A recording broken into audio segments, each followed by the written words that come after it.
बिस्मिल्लाहिर्रहमानिर्रहीम।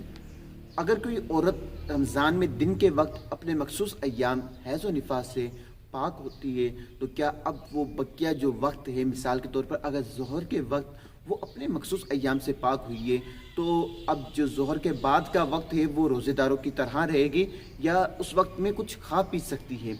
देखिए कि शरीयत मुतहरा की तरफ से जो हुक्म है वो ये है कि जब औरत ज़ोहर के वक्त या किसी भी वक्त दिन में अपने मखसूस अय्याम से पाक हो चुकी है, तो अब उस पर लाजिम है, वाजिब है उसके लिए कि वो रोज़ेदारों की तरह रहे कि जिस तरह रोज़ेदार कुछ खा पी नहीं सकते तो वो भी कुछ भी खा पी नहीं सकती। अगर वो खाएगी तो वो गुनाहगार होगी, अगरचे उसने सुबह के वक्त रोज़ा नहीं रखा, लेकिन जब वो दिन में खाएगी तो वो इस वजह से गुनाहगार होगी, क्योंकि वो इसी तरह है कि अगर वो सुबह के वक्त अपने मखसूस अय्याम से पाक हो जाती तो उसके लिए लाजमी था कि वो रोज़ा रखती। तो अब भी उसके लिए लाजमी है कि वो रोज़ेदारों की तरह रहे। अल्लाह ताला मुझे और आपको इल्म नाफ़े अता फरमाए। आमीन बिजाहि नबिल आमीन।